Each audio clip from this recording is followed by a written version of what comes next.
Good afternoon, everyone. My name is Sherry Bastian. I'm the Brand and Digital Experience Manager at Sensus, and I'm here to welcome you to this Sensus Managed Services panel session.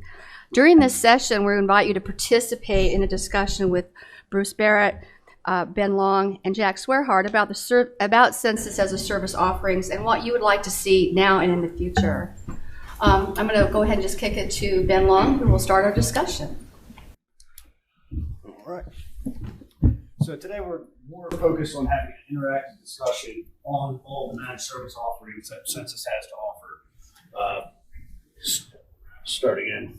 So we're going to start out, I do want to go over what our offerings actually are, why we push people towards managed services, the value that they can provide to our customers, a little bit into our management model and framework of how we deliver our services, and touch up on our engagement model, and then dive more into an interactive session. If at any time anyone has any questions or would like to discuss more, please don't hesitate to ask. So to start off, we do want to show that we do have quite a bit of experience, and we already have expanded our customer base significantly. We just achieved a great milestone in our software as a service offering by achieving our 1,000th unique customer that is hosted within our data centers, showing that we have quite a customer base. We're quite confident in our ability to deliver these services, with another data point that for every one of our software as a service customers whose initial contract has come to term, we have had a 100% renewal rate, which I think is a phenomenal statistic to be able to advertise our effectiveness in delivering these services. We do manage quite a bit in our data center, so broken down by the verticals of service offering between SaaS and our network managed services, be it NAS or the FlexNet managed services. You can see right now we have a total of 15 million meters under our management, close to 4,000 base stations in our environment. And you can see it's pretty even heavily on the water and electric side, but there's also a significant number of gas endpoints that we are managing. So what we offer. So this slide is a pretty good visual representation of where in this ecosystem our offerings are. SaaS obviously is the management and hosting of our Headend application and Sensus Analytics within our data centers, which we'll touch on in a little bit. And the extension of that being the network as a service or FlexNet managed services that extends our management to the base stations and even the communications between the base stations and the endpoints. So we have 4 total offerings, starting out with the application on the right with our software as a service, where we host the application for you and provide everything as a cloud-based service. The variant of that being application managed services, which we have some of these different offerings to be more beneficial to your financial situation. If you're looking more to have a CapEx versus an OpEx, or if you would like to have a balance of both of those, we have offerings to be as advantageous to your finances as we can. So in the application managed services, you still have the benefit of all the services that we offer in software as a service. However, you retain ownership of the hardware.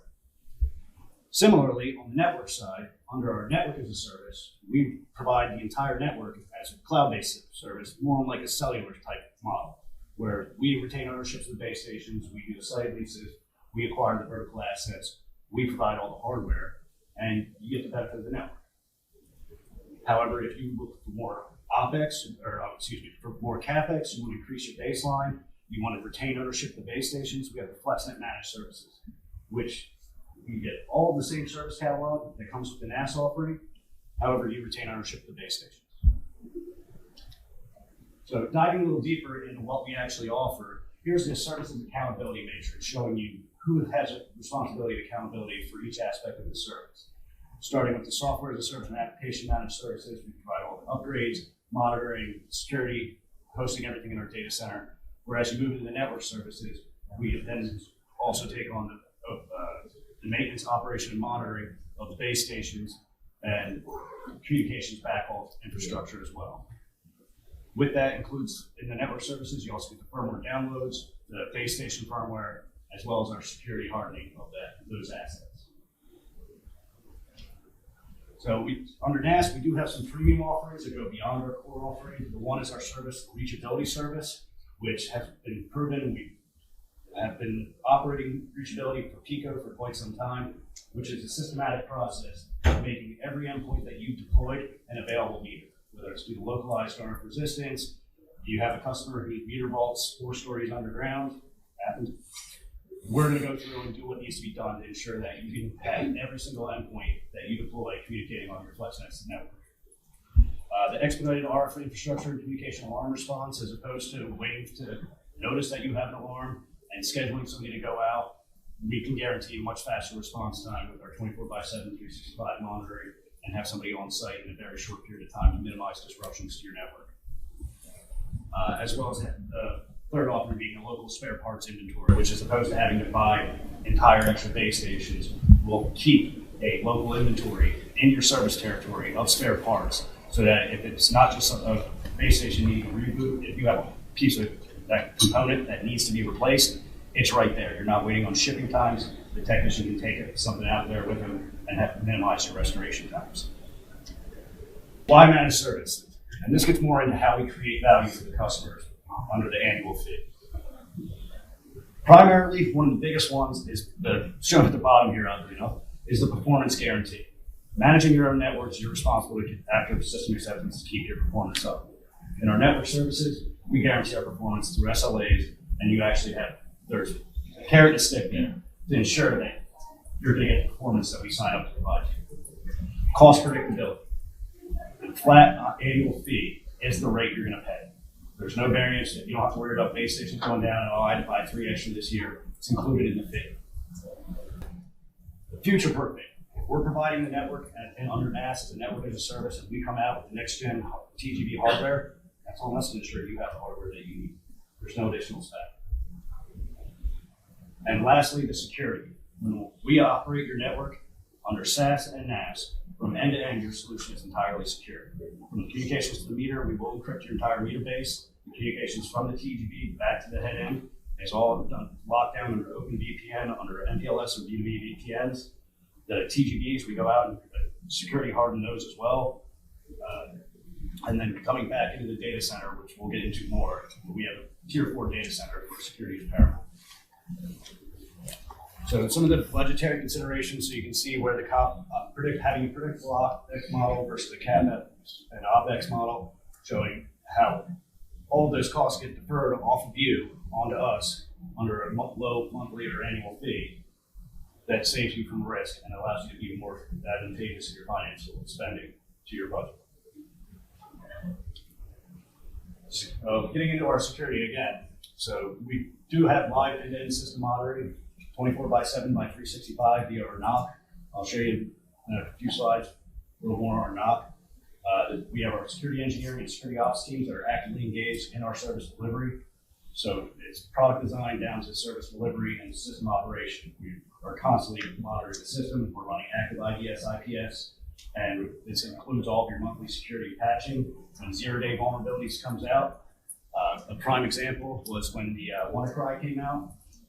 2 hours prior to Department of Homeland Security identifying that it was a zero-day vulnerability, we had it remediated in just about every single instance in our data center. The certifications, in addition to the SSAE 16, SOC 1 and 2, as well as, the World Tech Certification. Thank you, World Tech Certification.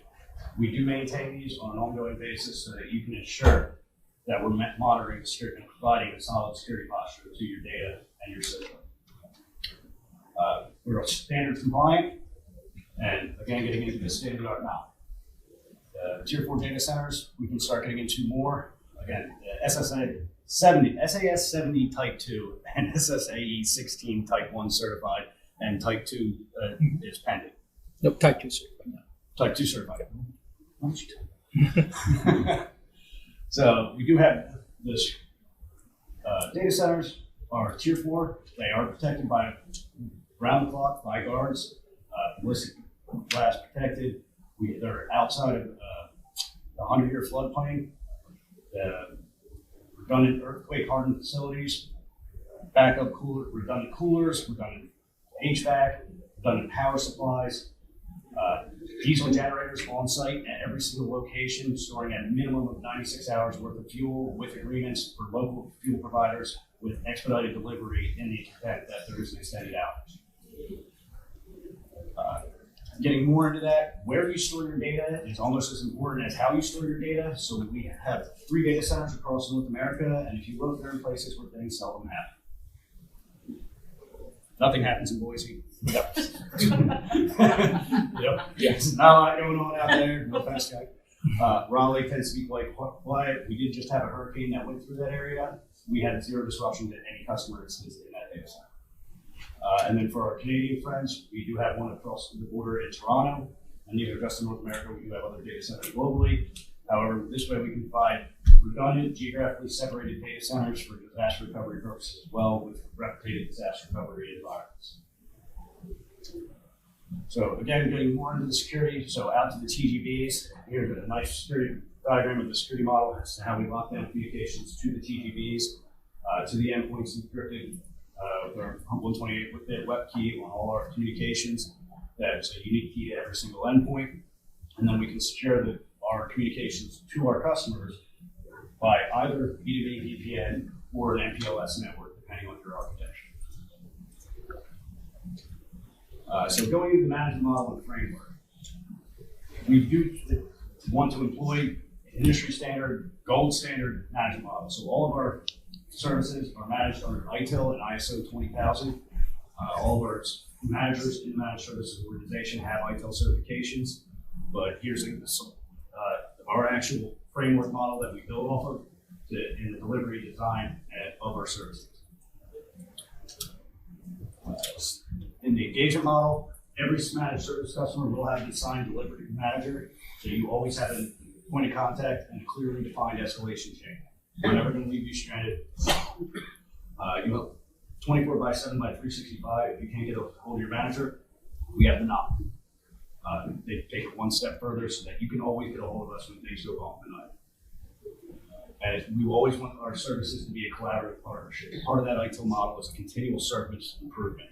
We will work with you to find out what services you want to see so we can evolve, improve, and refine our services to best meet all of our customer needs. And being future-proof, staying covered for life, we do have very strong internal partnerships with our deployment services colleagues as well as our professional services colleagues. We work through the evolution of your AMR solutions, moving on to next-gen products, next-gen meters, next-gen solutions, whether they be custom or next productized solution comes out. So our solution and service will evolve with you and your business. I did run through that pretty quick, so if you also have questions on what the service offerings are, please feel free to ask. And the session following this one is actually going to be a deeper dive into specifically the network services.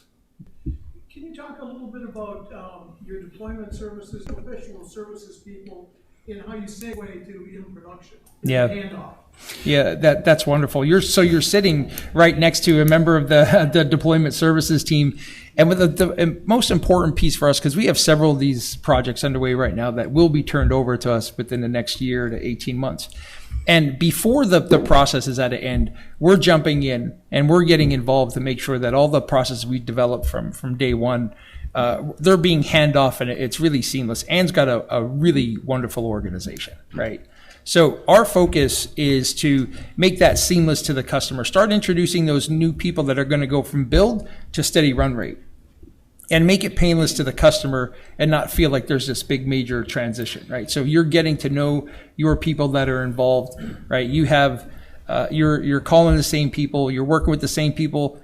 It's really almost a continuation of that deployment model where you have people that are just an extension of your team. That's the most important part to us, is that it's seamless to you, but they're not stopping and we pick up. We have to involve early, right? We have to be involved with that team. We have to work with the deployment services team, but that's a great organization. So we're not, honestly, I think that's one of the things that has come together pretty well. Absolutely. And to build on that, deployment services always handles the deployment of the networks. Mm-hmm. They're very good at what they do. We weren't trying to reinvent the wheel and try to replicate what they do and hope we did it as well. Let them stay focused on their core business that they excel at, so we can come in and then operate and pick up where they left off and in more sustainment operations model. Because in deployment, you're always making different backdoor deals, trying to get things done. But then we have to get a little more refined, a little more systematic and process oriented through the operations, because then we carry on operating and maintaining and managing your system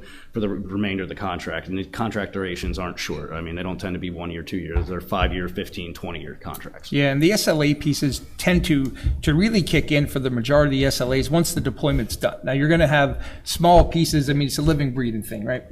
But during the process of a rapid deployment, it's very tough to look at a lot of the long-term SLAs. So we usually hand that piece off as well. So when you're done the mass deployment part, that's when it really kicks in and we start chasing some of the SLAs that we establish. And another thing to note with the professional services, we keep a very close relationship to them, because as your business evolves, so will your needs.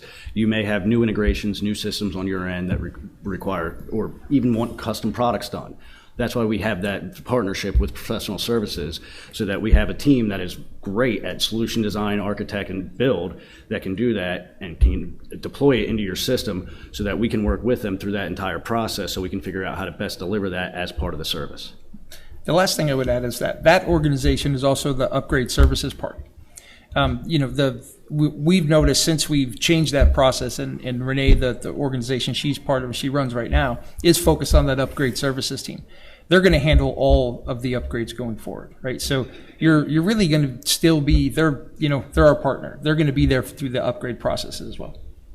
Quick question: do most of your customers that y'all have like SaaS, do they also do the mass, where they manage your network too, or is it? Right. So right now we have 15 million meters, right, that are reporting in. We're about 6 million meters are managed network or NAS, and the rest are just SaaS. Now the interesting part is the first couple years we started off with we had PowerStream in Canada running for maybe about a year before we started the Pico portion. Pico was really kind of customer one. And again, Corinne, thank you guys very much. That's right. So Pico is really customer one in the model that we're talking about now. So the first couple of years, we had like Mount Pleasant came along and a couple small other ones came along. But I think in Bruce, just your thought on this, we are seeing so many more RFPs. Almost every RFP that comes in now, customers are asking for the price for a full managed solution, right? So they're saying the network as a service, managed network service. We've gotten more interest in the last 2 years than we did in the first 7. And that's one of the things that Bruce has been brought in to really help us kind of finish that message. And it's been a great help so far. But I think there's been a dramatic increase. I don't know what you think. No, there definitely has been an increase of an interest for network management or NAS. But also, it's interesting to think about that we haven't deployed an on-prem system since 2016, right? And that trend doesn't seem to be stopping either.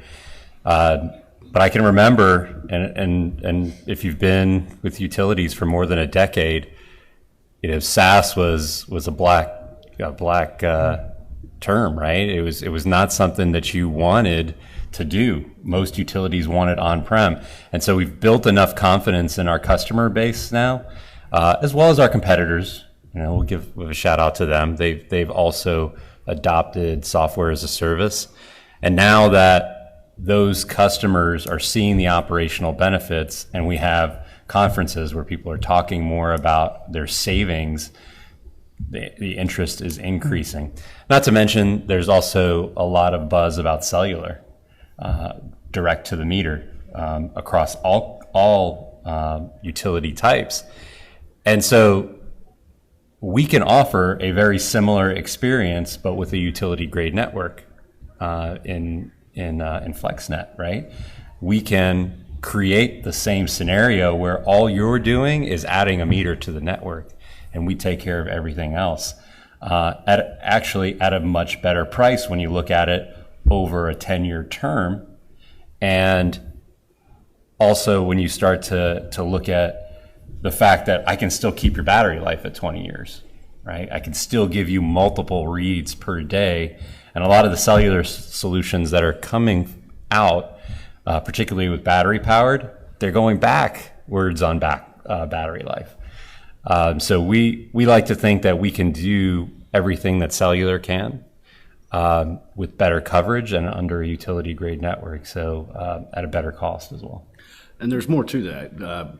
Being on a cellular network, you're putting yourself as opposed to having your own or a provided private fixed-based network. Cellular companies are not interested in meters.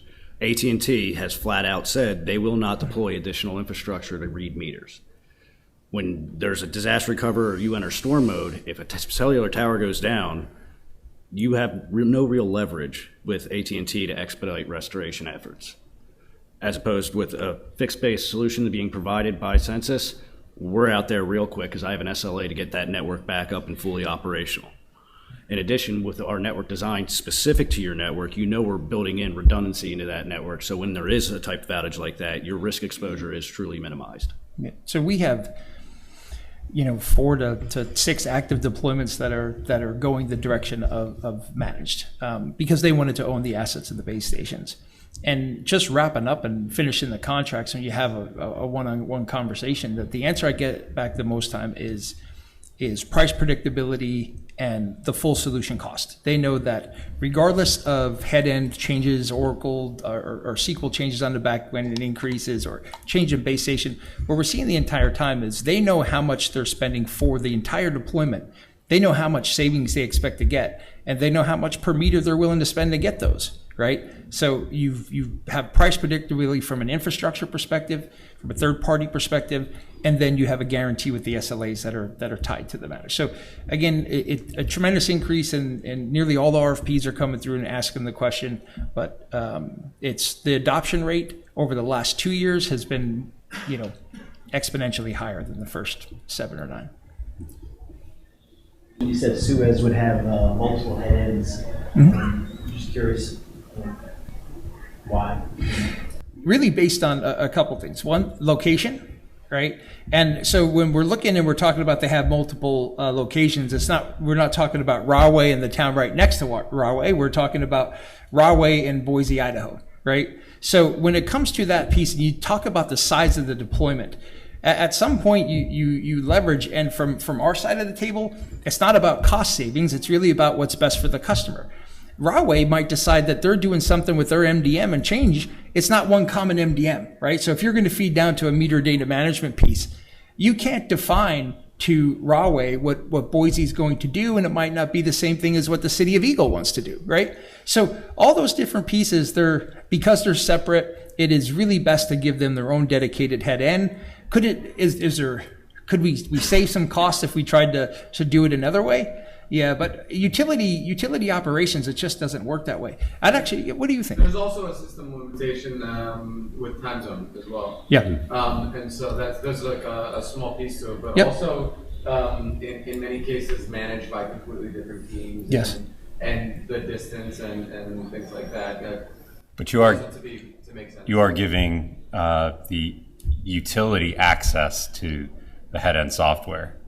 Yeah. Yes, Yeah. and so that drives one of the major reasons why you have separate head-ends is because you wouldn't want Rahway to have access to Boise's information. Or theoretically, you could probably have one large head-end if only Suez was managing it. But if you're giving customers access, then you don't want to mix all of that. In the time zone, even though we work through the time zone the time zone position has been resolved, but the reality is the fact that these two opcos are in different time zones doesn't resolve the business issues, right? So 7 o'clock your time is not 7 o'clock our time. So we're looking at the different times, but it really anchors back to the other point. That is a completely separate team. So to us, I don't want to say we consider it a separate company, right? But it is a different kind of opco, if you will. We're dealing with a different team. Could we really push hard for some savings? Yeah, but that would be savings on our side. It's not effective for the customer, to be honest. And when you have geographically separated systems like that under a same customer base, there's also the other aspect that we would look at from a disaster recovery aspect, saying, okay, which data center do you want to be your primary instance and which one do you want to be your failover disaster recovery instance? Yeah. And depending on your location, you might want Boise as primary, Raleigh as secondary, or vice versa. No, that is actually, it sounds small, but it's not. So for the East Coast, they're going to replicate to Boise, and that's the DR site. if you're in Boise, we don't want the primary in Raleigh. We rent that close to the customer, and we want the DR separated by all those miles. And we're staffed in both locations as well, so we can recover in each. But we do take those pieces. We don't want to put, if something geographically happened in the east versus something in Boise, we want to be able to switch to the other. And I'm asking from a Southern Company Gas with 4 utilities, Sure. Central, Eastern. Yeah. But I think our business model or governance would probably maintain a single set of rules and maybe even operations around it. Yeah. That's what our belief would be. So I'd probably still assume that we would want one head end. And that's a customer by customer decision. Oh, yeah. Yeah, if we had, honestly, if we sat down from a partner perspective and said we do want one head, we would absolutely consider that. But if they're run by different teams, then it doesn't make sense. If it's not a centralized function to run them all, right, then it would make sense to kind of continue on this. But the biggest part is, trying to act like utility IT operations yourself is this as a service piece, you cannot be as inflexible as other pieces. Your change windows, your outage windows, your storm flags, like all these different things. It's just completely different world when you're dealing with utility operations. The storm flag rules all, right, Corinne? I mean, if that goes up, we don't do anything. So, no, really good points. Thank you. What do we do to help an existing customer that is interested in transitioning from the traditional, they run their own system. Maybe they're a SaaS customer, but they're exploring moving into the NAS model. Oh, yeah, absolutely. So really it's engaging the same model that we have. And if you're a site looking to go SaaS, I mean, sometimes you're doing quick, like a Panama City, right, depending on an issue. Or the site to SaaS piece. Of our 1,000 customers, we're almost, probably 250 to 300 customers have been site-based model on-prem migration to SaaS. If to make the change going from software as a service to FlexNet managed service, it's really just the normal procedure of engaging through sales.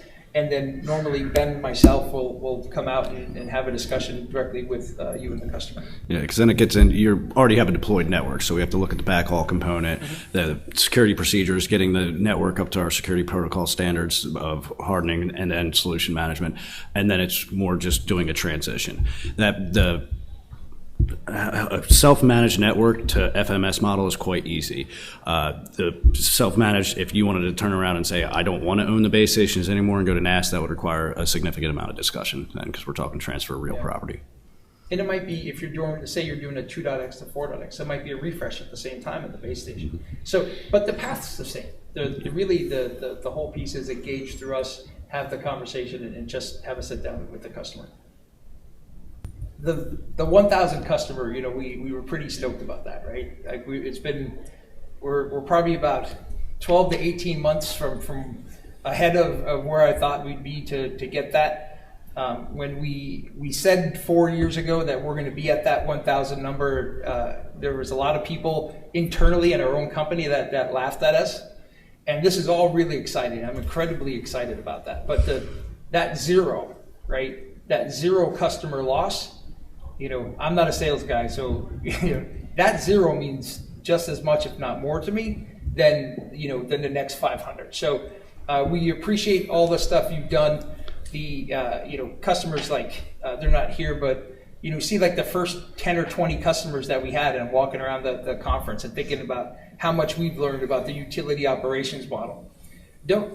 We're always looking to improve, right? So if things slow down, if we're falling off, there's nobody in our organization that you can't, that won't pick up the phone and have a discussion on this stuff.